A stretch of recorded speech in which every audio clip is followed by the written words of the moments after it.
Hey, it's me, Destin. Welcome back to Smarter Every Day. In a previous episode of Smarter Every Day, we started a deep dive series into how to land on the moon by going back in history to find out how we trained the Apollo astronauts to actually pilot the spacecraft down to the surface of the moon on the lunar landing mission. We talked about the challenges of maneuvering a spacecraft in the 16G environment on the surface of the moon versus here on Earth, which is at 1G. Although it doesn't seem like a big deal, this difference in the gravitational pull of Earth versus moon creates all different kinds of strange control problems for the spacecraft. To get used to this, astronauts trained at several different facilities, such as the Lunar Lander Research Facility, and ultimately the pilots of the Apollo program said their best training method they had at their disposal was the LLTV, or the Lunar Landing Training Vehicle. So when Neil Armstrong was descending to land on the lunar surface, he was running an algorithm in his head that he developed as a result of flying the Lunar Lander Test Vehicle. That's interesting, but think about this. If you had to do the whole thing again today with today's technology, would you do that? Would you put humans on a lander system like this and make them fly? Or, let me propose something else. What if you were to create a robotic test vehicle that you could load different software loads on there and you could practice landing that thing over and over if you had a way of simulating lunar gravity on Earth? I ask that because that's exactly what my buddy Logan did. He works at NASA. What was this program called again? It's called the Mighty Eagle program. The Mighty Eagle. Okay, and my understanding is it was just trying to get ready to land on the moon, right? Yep, this was a program in the early 2010s where we used small robotic landers like this to test out algorithms and sensors we would use on a lunar mission. Got it. And there was a crawl, walk, run strategy to the Mighty Eagle, as I recall, right? Yes. So what was the crawl phase? So the very first part was a lander called the Cold Gas Test Article, and that was designed and built in just 9 months, and it used compressed air to get about 10 seconds of flight time. And we used that got over 100 flights, and we used that to test out and learn how to fly a vehicle, and it was very successful. What was it like the first time seeing that thing fly? Loud. Did it freak you out a little bit? Yeah, a little bit. Was it cool though? Very cool.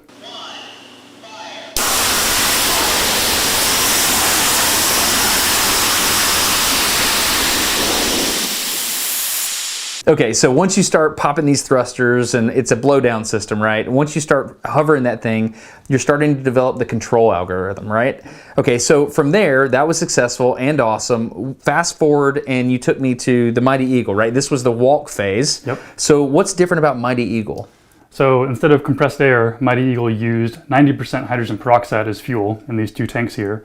And with peroxide, you just flow that over a catalyst bed and you get thrust out of it. Okay, the cool thing about peroxide is that it is a green fuel, meaning it's good for the environment and safety officers don't freak out when you spill it everywhere, right? If you just dilute it with enough water, you can just pour it in the ground. It's not hydrazine or anything toxic or dangerous. Okay, cool. So the magic of YouTube allows us to go back in time, and the way we're going to do that is through this time machine, otherwise known as a hard drive, because in 2013, you actually invited me out to a Mighty Eagle test.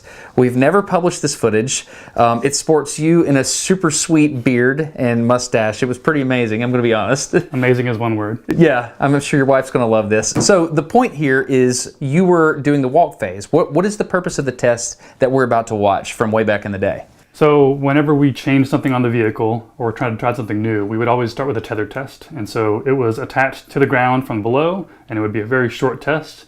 And if we were successful with that test, we would remove the tethers and do a free flight after that. Okay, so let's go back in time to 2013 and let's watch a Mighty Eagle test. And I will let Logan with the facial hair explain how exactly we take out 5/6 of Earth's gravity in order to actually simulate lunar gravity during this test.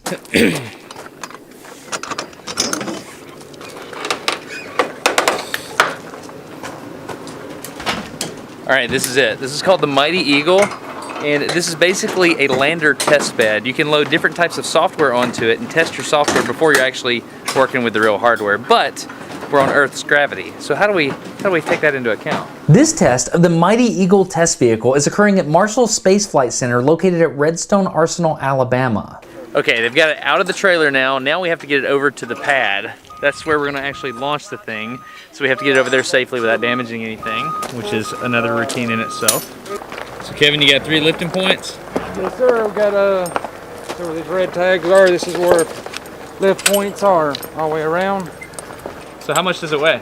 About 450 pounds empty, 700 pounds when it's full. That's a lot.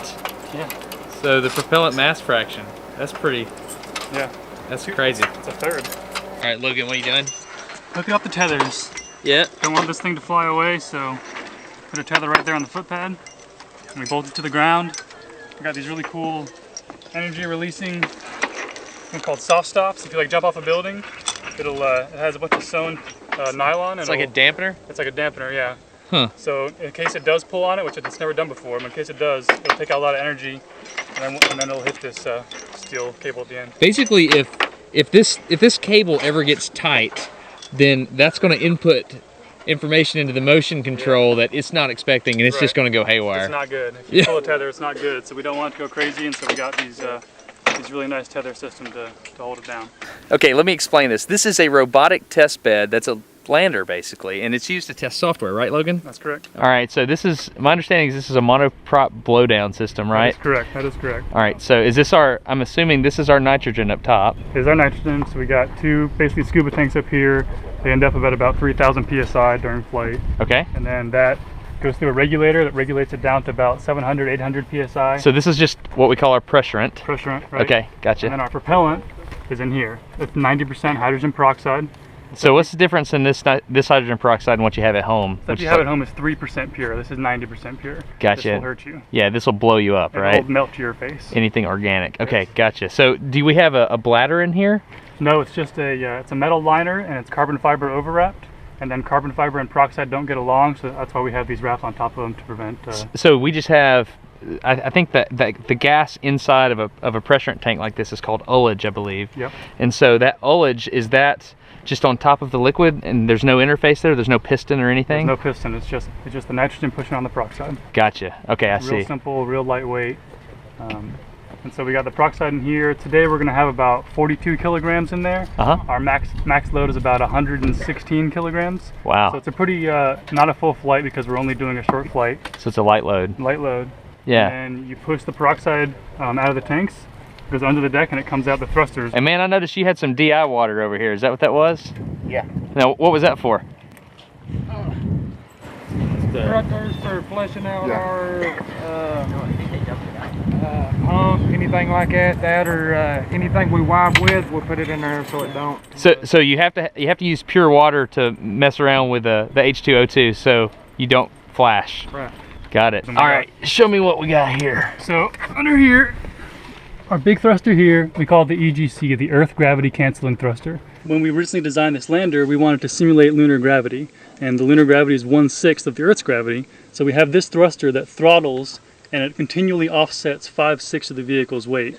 So if the vehicle weighs 600 pounds, it's thrusting at 500 pounds, so the vehicle thinks it only weighs 100. Gotcha. And so that's straight through the center of gravity of the vehicle. As best as we can get it, yep. Okay, now that makes sense. So if you wanted to swap up and instead of landing on the moon, you wanted to land on Mars, you could just change how much thrust you've got through the EGC, or the Earth Gravity Canceling Thruster. That makes sense? We're just blowing hydrogen peroxide down through what? So we have a catalyst bed. It's not a nozzle. It's not just pure nozzle. It has a catalyst bed. It has a catalyst bed, yeah.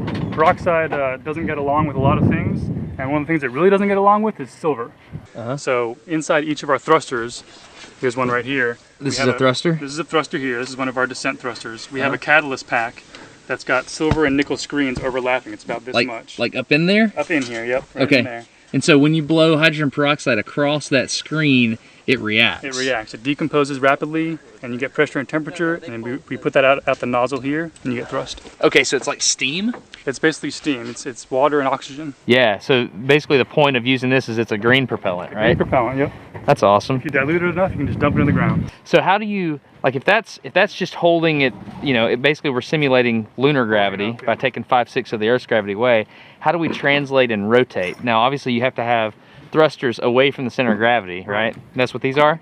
Yeah, so we have 3 different classes of thrusters. We have the Earth Gravity Canceling Thruster under the middle. We have 3 what we call descent thrusters that are here, and they're responsible for the ascent and descent of the vehicle. 2, 3. 3 of them, yep. Okay.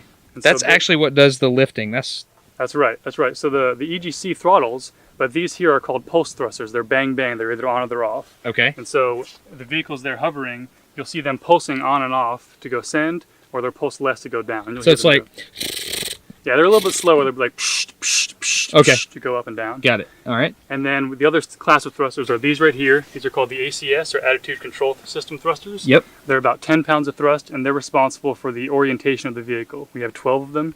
We have 4 So on that makes sense that they're far away from the center of gravity. Right, the more torque, the more you can control, yeah. And we have 4 that point down on the bottom deck. Yep. There's one of them, there's another one. Yep. We got 4 that point up Yep. on the top deck. Uh-huh. And we got 4 that point laterally for roll control. Gotcha. So the ones that point laterally. So you do got this. 2 pointing in this direction, and you have 2 pointing in that direction. Right. So with that we can spin. You can vehicle this rotate. way. And the other ones are responsible for pitch and yaw. Gotcha. So give me your coordinate system here. So this is X, right? X is up. Yep. Plus Y is we call the battery side. So it's right there. They're the batteries. And then Z plus would be coming to me. This way through this leg. Right hand rule. Okay, got it. Awesome. So I understand the main one's on the bottom. You said there's 3 or 4 of these. Three. There's 3. That's what's picking you up and letting you down. Yep. This is what's spinning you. Yep. And this is attitude control thruster here. Yep. But what's the inner ear? So like that tells you, that's the ability to move, but this has to have an inner ear to see where it's at, right? So that's our IMU, our inertial measurement unit, and that's this right here. It's got accelerometers and gyroscopes in it. We got one for each axis, X, Y, and Z. Uh-huh. So it can sense the acceleration and the movement of the vehicle. So if we move like this, it knows it and it sends a command to right our vehicle. Gotcha. So this is the inner ear of the vehicle. Correct. So this is the inner ear, and these are the ways, this is the thruster that helps you go up and down. This is the attitude control thruster. So all these are controlled independently. Correct. Cool. The throttle for the EGC is over here. Yeah? Now look at that. And it's the only thruster that's variable, right? Correct. The rest of them are all bang bang. They're all pulsed thrusters. You have the fuel running through here. It goes down. The actual throttle is in there. Uh-huh. And then we actually use a smart motor here for like an animatronics, like a dinosaur, to control the throttle here. What do you mean a dinosaur? You know a dinosaur, those animatronic dinosaurs? Oh, gotcha, I see. It's just a little smart motor from that. And you can see the throttle would move from here to here. These are our 2 limit switches. Here's all the way closed, here's all the way open. I see. And that's the only thing that moves on the vehicle. And so how much gravity you're taking away depends on where this actuator is, Exactly. and that's the valve right there. Yep.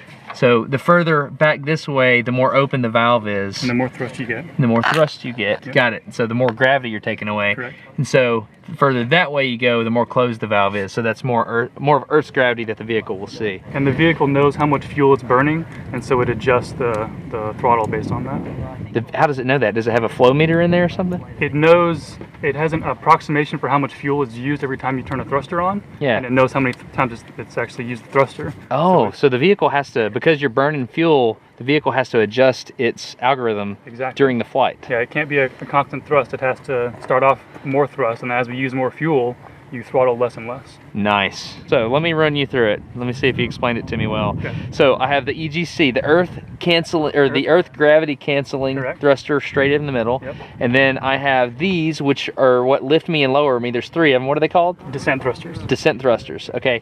And then I have up here, this is how I control my roll around the x-axis. Yep. I've got one here, one here, one there, one there. So a total of 4. Yep. And then I have these, which are attitude control thrusters. I have 4 there pointing up, and I also have 4 pointing down, which are right here. That's correct. Is that right? And the idea is to get those as far away from the center of gravity of the vehicle as possible so you can induce more roll and Yep. translation. More torque, the better. Well, I guess not translation, just the torque. Yeah, like you say. All right, so what's the deal today? We're gonna go how high off the ground? 0.8 meters. So it's not gonna be super high. It's not going to be super high. We got a new control system on here, so we have it tethered to the ground, which you can see here. Uh-huh. And we're going to see what happens. All right. So we're not actually gonna jerk it like a leash though, are we? No, those are there just in case something goes wrong. If everything goes right, they should just extend a little bit, and they shouldn't pull on any of the tethers. If you pull a tether, that'd be a bad day. Because that gives you more inputs into the Yeah. control algorithm than It's you a want, disturbance right? torque, yeah. that you What don't- was it? You're the guidance and control guy. What'd you call it? Oh, introduce an attitude disturbance into the vehicle. Introducing an attitude disturbance. I have to do that with my kids every once in a while. Introduce an attitude disturbance.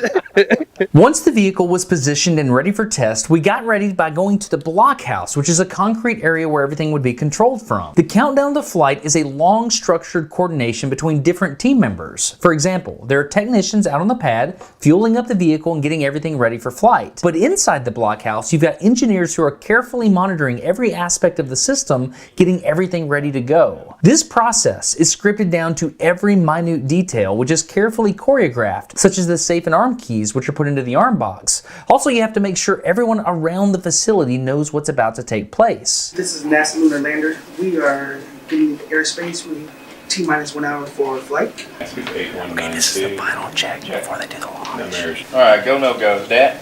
That is go. Command? Go. LSC? Go. Red crew? Go. Flight manager? Flight manager's go. MTC's a go. Attention all personnel, the WGTA pad has been evacuated and the time is X minus 3 minutes. After the test, only the designated crew return to the firing site. Alright, install completion plug and enable has A. Ground system time. He's about to arm the lander. Is 13-318-19:47:23. Into prop tank feed press. N2 prop tank feed press is 744. Okay, issue command. VSM requested state to pre-flight. Copy, going to pre-flight. VSM vehicle state is pre-flight. The system is pressurizing. I'll call about 3 times. N2 tanks are at 2100. Prop tanks are at 500 and rising. Prop tanks are at 760 and holding. Prop ISO is open. Thrusters feed press reading 750. Pressures and temps look good.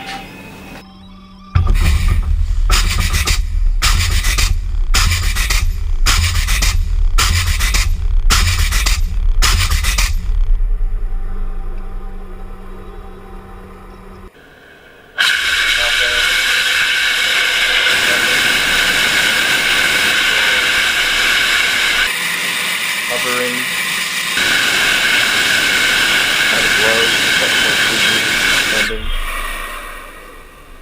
Vehicle has landed. Yes. Vehicle has landed.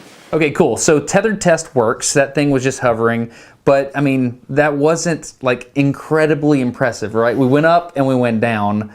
What did you learn in doing that? So for that test, we knew that the new software load or the new hardware that we were on the vehicle was safe, and so we knew we could go on to the more complex hazard avoidance testing. Okay, and I didn't actually go to that test, but I heard about it and I saw the footage. So what is this test that we're about to watch here? So hazard avoidance is hard. You know that Neil Armstrong had to avoid some hazards, some craters when he landed on Apollo 11. But if you were to do that robotically, you would need something very small and very lightweight to do that. And so we had a low swap sensor, so size, weight, and power. And we built a very specific custom terrain field. We shipped a very specific volcanic ash from a crater all the way from Arizona, all the way to Marshall. And we flew over that field, which had craters and boulders in it, and it used that onboard sensor to avoid hazards. The sensor was just 2 cameras, so just like with your eyes you can see 3 dimensions, this camera could see 3 dimensions, and it would fly over the field and find a safe place to land. What was the maximum altitude you got with Mighty Eagle? About 50 meters. For this test, it was about 30 meters, but 50 meters is what we did. For something that's hundreds of pounds, that's pretty serious. It was fun. That's pretty legit. Okay, sweet. So this is the test of the hazard avoidance system. Prop ISO is open. Showing 719.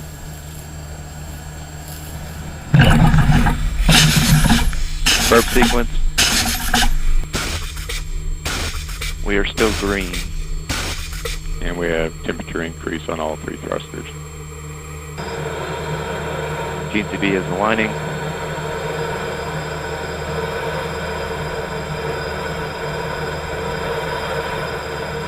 We're at countdown. Descending 30 meters.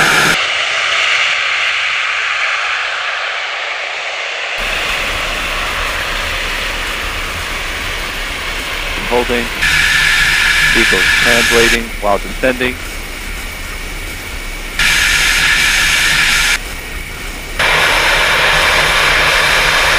Vehicle should be exiting the lunar field.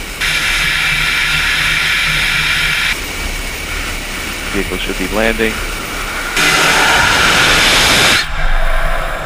Vehicle is declared landed.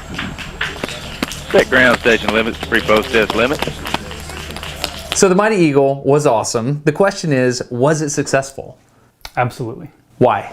So we tested the algorithms and the sensors that we would use on a lunar mission, and more importantly, we developed that subject matter expertise that we just haven't had for a while. We haven't soft-flighted anything on the moon since the 70s, and since we're going back to the moon today, all the same people that worked on the Mighty Eagle and on all the other landers that were going on at the time and since then all still work in the lunar business. So it's like a scientific flywheel you have to spin up. Like everybody that did the landers to begin with, they retired, but now you've got new engineers and scientists that have to understand all the physics involved with landing softly on a surface. That's amazing. And so that was the whole point. Yep. But my understanding is that's not the only program like this. There was also Morpheus that was developed at Johnson Space Center, right? Tested where? Started at Johnson and then did their big flights at Kennedy. So how was Morpheus, which was a different lander system, different than Mighty Eagle? They didn't have an Earth gravity canceling thruster. They had different propellant. They had different sensors that they were testing. Same general concept, but theirs was more applicable to a human lander, and ours was more applicable to robotic landing. Got it. But that flywheel was still getting spun up. It's all lander expertise, all lander people. Yep. So are you guys all working together now, or what's going on? Yeah, so since 2013, when these tests were happening, all the teams kind of congealed together, and we've worked on a number of landers and lander technology since then, up until today. This is rolling into Artemis in some way, right? Right. What is the new component of Artemis that does this sort of stuff? Right, so Artemis is the program to go back to the moon, and the lander part is called the Human Landing System, or HLS. And you're actually a part of that team. I am. And we're not going to talk about that right now because that's a bridge too far for this video. Okay, I got Logan out of the room because I want to say something that has nothing to do with NASA. This is Destin talking, not NASA, nothing like that. Okay, here's my question. If we now have the ability to load software on a lander and test that software out and over, we get to test it. Should we do that? Should that be how we, quote, train to land on the moon? Or should we do what happened in the 60s with the Lunar Lander Test Vehicle? I can say this. If you think about like flight test engineering, if you have ever heard of Cooper Harper, that's a measure of how difficult it is to perform a task. Back in the day when you had the Apollo astronauts flying the LLTV, it was a pretty complicated thing to do. They were task saturated at any moment, right? But now we have improved SAS, Stability Augmentation Control Systems. I think it would be easier for us to do a lot of the landing with software. However, I don't think we should. If you think about it, at some point, if you don't trust the software, you need a human to be able to like say, no, we're not doing that. We're going to do what I'm doing because I'm making decisions real time. I'm in the seat. So when she's landing on the moon, this Artemis astronaut, whoever she is, as she's descending, I think that pilot needs to have experience in the seat. They need to have stick time flying a lander down to the surface of the moon in 1/6 G, 1.625 meters per second squared. And I don't know, I just feel pretty strongly about this. I feel like this is something that needs to happen, which is why I'm excited that I found something on the internet. NASA put out an RFI, a request for information about how to build a new lunar lander test vehicle. We have different technology now. Maybe we could do something like this with drones and propellers instead of just a jet engine. I don't know, but I know we need a way to simulate landing a vehicle in a 1/6 G environment because the angles change, everything changes. The beauty of having a software test bed like the Mighty Eagle or Morpheus is that you can prove out your control algorithms before you get the humans in the loop. And yes, it might be great to hopefully have a system that's Cooper Harper 1. It's so simple that you can just land by pushing a button. But at the same time, you do have to have the ability to human override if stuff goes sideways. I love solving problems like this. A software test bed that will ultimately augment a human decision in a very real-time, up-tempo environment. I think there's a place for software landers. I also think there's a place for human-controlled landers. I just wanted to create this video to open up the question about what the future LLTV should look like because we're going back to the moon and it's time to start building the thing. Would you like to see a sneak peek of an upcoming video of Smarter Every Day? I think I'm really excited about it. I'll tell you that much. So here's here's the deal. I'm gonna tell you about the sponsor, and then I'm gonna show you what's behind you, the camera here. The sponsor for this episode of Smarter Every Day is KiwiCo, and KiwiCo is amazing. In fact, KiwiCo did not advertise on YouTube, to my knowledge, before I reached out and I was like, can I please work with you on Smarter Every Day, because I love what you do. And the first video I ever did that on, way back in the day, my kids were like little. I love KiwiCo, and you will too. It's a subscription box. They send kits to your house with everything needed to do a fascinating brain journey for your children every single time. It never fails to please at the Sandlin house. You will love it. To show KiwiCo that you came from Smarter Every Day, please consider going to kiwico.com/smarter50. That gets you 50% off the first month. You can choose from a variety of different kits, and it doesn't matter what country you live in. They deliver now to over 40 different countries. Check it out. These things are amazing. The other day, sat down 2 KiwiCo boxes and just waited. Within minutes, my son started building the planetarium and my daughter started building a hat with a maker crate. They love these things. You will too. Go check them out. kiwico.com/smarter50. The whole idea here is small things end up becoming big things. Like if you learn these small principles today as a kid, you will eventually make big changes in the world, and that's what it's all about. It's fantastic. I love KiwiCo. You will too. kiwico.com/smarter50. You will love it. I will now reveal what's going on behind me. You probably figured it out already. This is an upcoming video of Smarter Every Day, and I think you will love it. The Lunar Lander series is what I'm really excited about, but I don't know what videos we're gonna make because I'm waiting for people, we're having to communicate and figure out if I can do certain videos, but check this out. Yeah, you're smart. You know what's about to happen. Please consider subscribing to Smarter Every Day because that's gonna be amazing, and I think you will really enjoy it. Anyway, thank you so much for watching Smarter Every Day. I am grateful. I'm extra special grateful to everyone who supports Smarter Every Day on Patreon. It's a really big deal, and I'm thankful. So, thank you to the sponsor, KiwiCo, kiwico.com/smarter50. Thank you to the patrons, and thank you for watching this whole thing. Thank you to you for watching this whole thing. You know what I'm trying to say. Anyway, I'm Destin. You're getting smarter every day. Have a good one. Bye.